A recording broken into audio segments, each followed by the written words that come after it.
हाय बच्चों, हाय पिल्लలు। ఈరోజు మనం 10वीं कक्षा 10వ తరగతి 7వ పాఠం భక్తి పద్ ఈ పాఠం గురించి చదువుకుందాం। पाठ पढ़ने से पहले सबसे पहले उन्मुखीकरण देखिए। गुरु गोविंद दो खड़े काके लागो पाई, बलिहारी गुरु आपने गोविंद दियो बताई कबीरा, गोविंद दियो बताई। गुरु गोविंद दो खड़े काके लागो पाई, बलिहारी गुरु आपने गोविंद दियो बताई कबीरा, गोविंद दियो बताई। बच्चों, इस दोहे को आपने सुना है ना। और इस दोहे से संबंधित प्रश्न है, भगवत भक्ति का ज्ञान कौन देता है। और सबसे पहले इस दोहे का अर्थ जानिए। गुरु गोविंद दोवो खड़े, तुम्हारे सामने, कबीर कहता है कि तुम्हारे सामने गुरु और गोविंद, तुम्हें सिखाने वाला, पढ़ाने वाला, अक्षर का ज्ञान कराने वाला गुरु और तुम्हें पैदा करने वाला गोविंद मानी भगवान, दोनों तुम्हारे सामने खड़े हैं। దేవుడు మరియు గురువు ఈ ఇద్దరు నీ ముందు నిలబడి ఉన్నారు। కాకే లాగో పాయ్, तुम किसको वंदन करते हो, किसको सम्मान करते हो। ఈ ఇద్దరిలో నువ్వు ఎవరిని గౌరవిస్తావు, ఎవరిని ఆదరిస్తావు, సత్కరిస్తావు। लेकिन कबीर कहता है कि बलिहारी गुरु आपने, मैं तो सिर्फ गुरु को ही वंदन करता हूँ, स्मरण करता हूँ, आदर करता हूँ, क्योंकि भगवान को दिखाने वाला गुरु ही है। అంటే ఆ దేవుడి జ్ఞానాన్ని, ఆ దేవుడు అనేవాడు ఈ విధంగా ఉంటాడు అనే జ్ఞానాన్ని కలిగించిన వాడు గురువు కాబట్టి నేను ఆ గురువుకే నా రెస్పెక్ట్ అనేది, నా గౌరవాన్ని అనేది ఇస్తాను అని కబీర్ అంటున్నాడు। और इससे संबंधित 3 प्रश्न है। भगवत भक्ति का ज्ञान कौन देता है। భగవత్ భక్తి అంటే దేవుని పట్ల భక్తిని ఎవరు, ఆ జ్ఞానాన్ని, దేవుని పట్ల భక్తిని కలిగి ఉండాలి అనేటువంటి జ్ఞానాన్ని ఎవరు ఇస్తారు మనకి। कौन देता है? हाँ, गुरु देता है। कौन देता है? भगवत भक्ति का ज्ञान हमें गुरु देता है। दूसरा प्रश्न, गुरु को किससे श्रेष्ठ बताया गया है, क्यों। గురు को किससे श्रेष्ठ बताया गया, ఎవరికంటే శ్రేష్టమైన వాడిగా చెప్పారు ఇక్కడ। भगवान से श्रेष्ठ बताया गया है। గురు को भगवान से श्रेष्ठ माना है। అంటే గురువుని, గురువు యొక్క స్థానం దేవుడి కంటే కూడా ఉన్నతమైనది, ఉత్కృష్టమైనది అనేది చెప్పారు। ఎందుకు మరి? क्योंकि हमें जन्म देने वाला भगवान है, लेकिन उस तरह के ज्ञान, भगवान को स्मरण करना है, ये करना है, वो करना है, और उस तरह के ज्ञान हमें देने वाला कौन है? गुरु है। हमें अक्षर ज्ञान, अच्छाई और भलाई के बारे में ज्ञान देने वाला गुरु, सबसे पहले गुरु है। इसीलिए हम क्या है, कबीर कहता है कि गुरु का स्थान भगवान से श्रेष्ठ माना गया है। तीसरा प्रश्न, निराडंबर भक्ति भावना का क्या महत्व है। निराडंबर भक्ति भावना, నిరాడంబరం అని ఎలాంటి ఆడంబరం లేకుండా। అంటే చాలా మంది భక్తులు ఆడంబర పూర్వకంగా దైవ దర్శనం కోసం వెళ్తూ ఉంటారు। भगवान को दर्शन करने के लिए क्या आडंबर पूर्वक बहुत सारे इंतजाम करते हैं। बाज हो या बहुत सारे आडंबर पूर्वक भगवान के पास जाते हैं। ఎన్నో ఆడంబర పూర్వకంగా, అంటే గొప్పను చెప్పుకోవడం కోసం వాళ్ళు ఎంతో గొప్పగా ఆ దేవుని దగ్గరికి వెళ్తూ ఉంటారు। అలాంటి భావన కాకుండా, అలాంటి ఆడంబరాలు అనేవి లేకుండా, నిరాడంబరంగా, మన చేతిలో ఏమీ లేకుండా కేవలం రిక్త హస్తాలతోటి దేవుడి దగ్గరికి వెళ్ళి మనం మొక్కుకున్నా సరిపోతుంది। అలాంటి భావాన్ని మనం ఎలాంటి కల్మషం లేకుండా దైవ దర్శనం కోసం వెళ్ళడమే నిరాడంబరమైనటువంటి భక్తి భావన। और यह बहुत महत्वपूर्ण है। सिर्फ भगवान के पास पैसे लेके जाके उसके हुंडी में डालना है, ये करना वो करना नहीं है। भगवान को ले जाकर फूल माला पहनाना है और नारियल फोड़ना है। ऐसा करने से अगर हो सके तो करिए, लेकिन ऐसा न, आपके पास पैसा धन दौलत नहीं है फिर भी आप खाली हाथ। सुभद्रा कुमारी चौहान कहती है, क्या कहती है? हे भगवान, तुम्हारे सामने रिक्त हस्त तुम्हारे सामने आई, तुम्हें चढ़ाने के लिए धूप दीप नैवेद्य नहीं है, पहनाने के लिए माला भी नहीं है, फिर भी मैं साहस कर तुम्हारे मंदिर में आई हूं। అయినా నీ దగ్గర నేను ధైర్యంతోటి సాహసంతోటి నీ దగ్గరికి వచ్చాను, నీ దర్శనం కోసం వచ్చాను అని సుభద్రా కుమారి చౌహాన్ అంటుంది. टुकरा दो या प्यार को, चाहो तो स्वीकार करो या टुकरा दो. వీలైతే నా యొక్క భక్తిని నువ్వు స్వీకరించు, నా పూజను స్వీకరించు, లేకుంటే వదిలేయి నన్ను అని అంటుంది. और उस तरह की भक्ति भावना निराडंबर भक्ति भावना है. और इसका पाठ का उद्देश्य है छात्रों को प्राचीन साहित्य से परिचित कराते हुए उनमें काव्य रचना की विविध शैलियों का ज्ञान कराना है.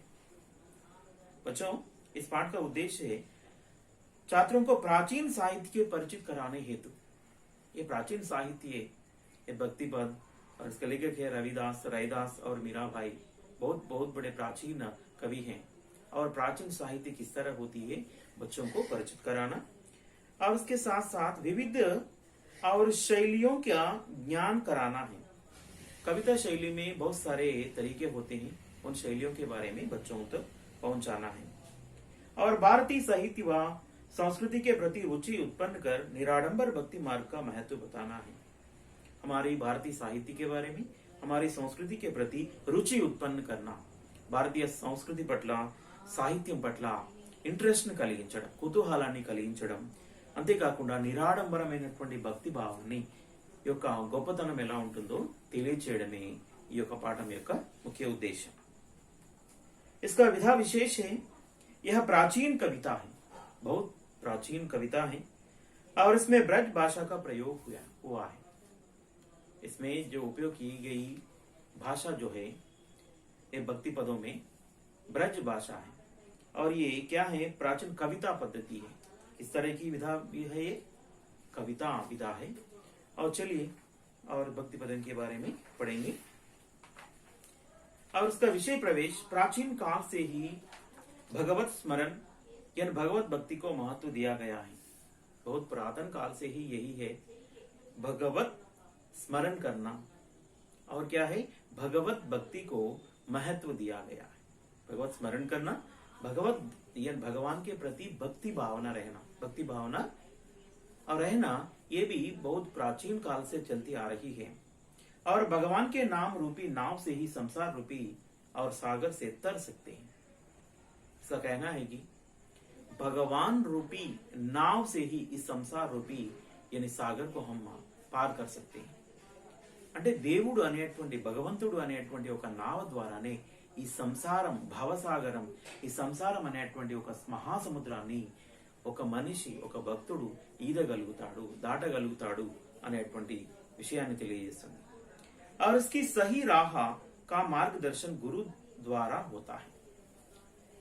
लेकिन भगवान रूपी नाव को, ये संसार रूपी महासागर को पार करने के लिए एक व्यक्ति का महत्व है. कौन है? गुरु. कैसे मिलता है? गुरु द्वारा ही, गुरु के मार्गदर्शन में ही हो सकता है. ऐसी ही भक्ति संबंधी और रैदास और मीराबाई के पद हम इस पाठ के अंतर्गत पढ़ेंगे. ऐसी ही भक्ति, गुरु की भक्ति किस तरह होती है, और इस भक्ति संबंधी हम इस ज्ञान को इस पाठ में पढ़ेंगे. चलिए. कवि परिचय. कवि कौन है? रायदास या रविदास. इनका जीवन काल है 1482 और 1527. 82 मनी 82. 1482 1482 సంవత్సరంలో జన్మించాడు. और 1527 1527 సంవత్సరంలో ఇతను మరణించడం జరిగింది. इनकी प्रसिद्ध रचना है गुरु ग्रंथ साहिब में इनके पद संकलित हैं. गुरु ग्रंथ साहिब. गुरु ग्रंथ साहिब क्या है? सिख धर्म के लोगों का पवित्र ग्रंथ है गुरु ग्रंथ साहिब। और इस ग्रंथ में रैदास द्वारा लिखी गई बहुत सारे पदों को उसमें संकलित किया गया है। इनकी विशेषता क्या है? ज्ञान मार्गी शाखा के प्रमुख कवियों में से एक। ज्ञान मार्गी शाखा, ज्ञान को प्रसार करने वाली एक శాఖ। హిందీ సాహిత్య ప్రపంచంలో జ్ఞానాన్ని అందించేటువంటి, ప్రజల్లో ఉండేటువంటి అంధ విశ్వాసాలని దూరం చేయడం కోసం, వాళ్ళని జాగృతం చేయడం కోసం వాళ్ళ రచనల ద్వారా వాళ్ళకి జ్ఞానాన్ని అందించేటువంటి ప్రయత్నం చేయడం జరిగింది। అలాంటి జ్ఞాన మార్గి శాఖకు చెందినటువంటి ఒక కవి रैदास। ఇందులో చాలా మంది ఉన్నారు। गुरु नानक देव, नामदेव और कबीर दास, संत दादू दयाल, नामदेव और क्या है सुंदर दास, मूलक दास, ये बहुत सारे कवियां हैं। और वे मीराबाई के गुरु माने जाते हैं। संत रैदास क्या है? मीराबाई जो हिंदी कवयित्री है उनके गुरु मानी जाती है मीराबाई। आइए चलिए रैदास से संबंधी भक्ति पद अब पढ़ेंगे। प्रभु जी तुम चंदन हम पानी, जाकी अंग अंग बास समानी। प्रभु जी तुम घन बन हम मोरा, जैसे चित वही चंद्र चकोरा। प्रभु जी तुम दीपक हम बाती, जाकी ज्योति बरे दिन राती। प्रभु जी तुम मोती हम धागा, जैसे सो नहीं मिलत सुहागा। प्रभु जी तुम स्वामी हम दासा, ऐसी भक्ति करे रैदासा। प्रभु जी तुम चंदन हम पानी, जाकी अंग अंग बास समानी।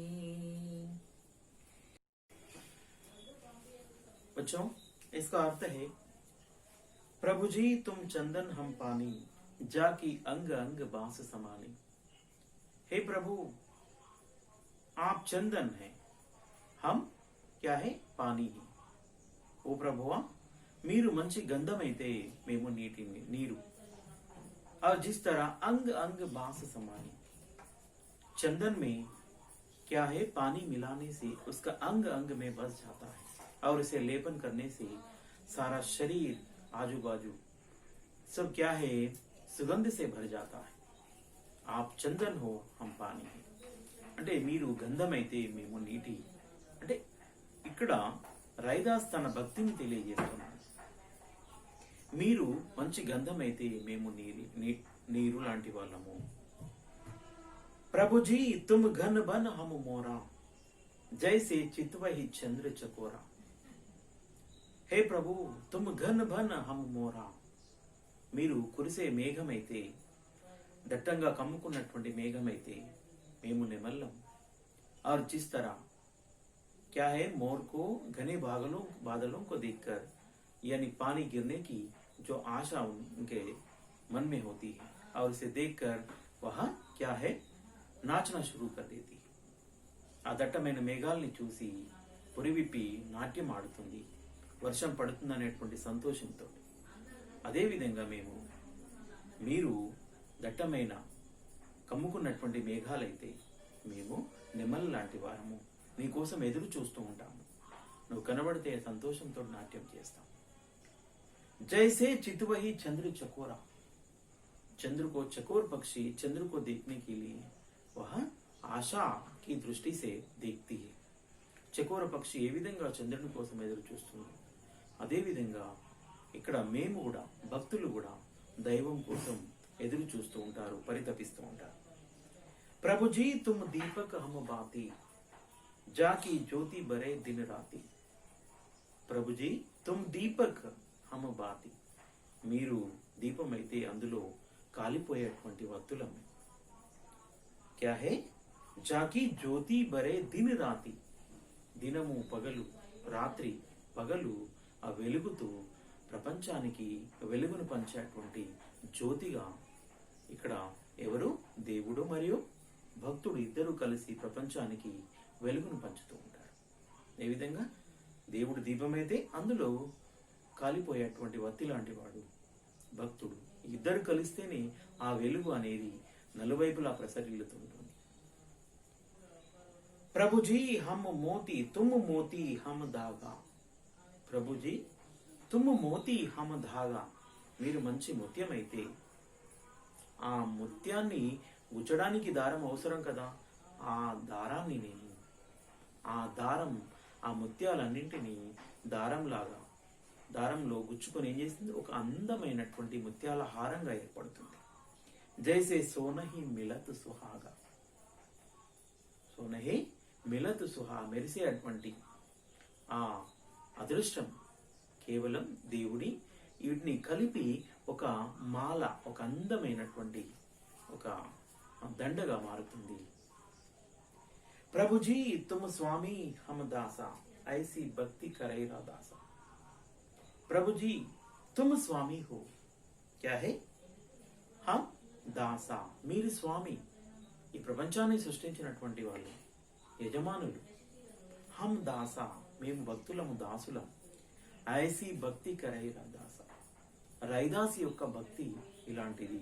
అంటే ఎప్పుడు మీ సేవలో మేము తరిస్తూ ఉంటాం, మీకోసం ఎదురు చూస్తూ ఉంటాం, మిమ్మల్ని చూడడం కోసం పరితపిస్తూ ఉంటాం అనేటువంటి భావాన్ని తన యొక్క పదాల ద్వారా, ఈ దోహేల ద్వారా, భక్తి పద్, ఈ పదాల ద్వారా रैदास తెలియచేయడం జరిగింది. अब देखिए बच्चों, मीराबाई पदावली, मीराबाई परिचय। कवयित्री मीराबाई जीवन काल 1498 और सनो 1573। इनका जीवन काल क्या है?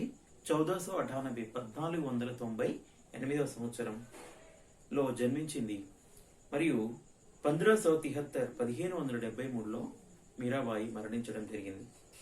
प्रसिद्ध रचना मीराबाई पदावली। इनकी प्रसिद्ध रचना क्या है? मीराबाई पदावली है। विशेष कृष्णोपासक का यानी कवयित्रियों में श्रेष्ठ। हिंदी साहित्य में दो तीन वर्ग के लोग दिखाई देते हैं, राम भक्ति शाखा, कृष्ण भक्ति शाखा, ज्ञान मार्गी शाखा, तीन। इससे पहले रैदास के बारे में हम पढ़े हैं, वह ज्ञान मार्गी शाखा के कवि हैं। यहाँ पर देखिए कृष्ण भक्ति शाखा के कवि कवयित्री मीराबाई है। మాధుర్య భావ ప్రయోగ మే పటు, తన పదాలలో మాధుర్య భావం దాగి ఉంది. అంటే వింటుంటే ఇంకా వినాలనేటువంటి ఒక మాధుర్యం అనేది, తనివి తీరనటువంటి మాధుర్యం, తీయదనం అనేది తన పదాలలో కనిపిస్తుంది. अब देखिए, पायो जी मैं तो राम रतन धन पायो, पायो जी मैं तो राम रतन धन पायो, वस्तु अमोलक दी म्यारे सतगुर, कृपा कर अपनाओ। पायो जी मैं तो राम रतन धन पायो,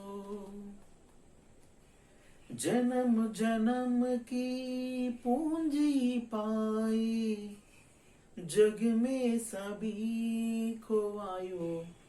पायो जी मैं तो राम रतन धन पायो, खर्च न खूटई चोर न लूटई, दिन दिन बढ़त सवायो। पायो जी मैं तो राम रतन धन पायो, सत की नाव खेवटिया सतगुरु भव सागर तर आयो। पायो जी मैं तो राम रतन धन पायो। मीरा के प्रभु गिरिधर नागर हरक हरक जस गायो। पायो जी मैं तो राम रतन धन पायो।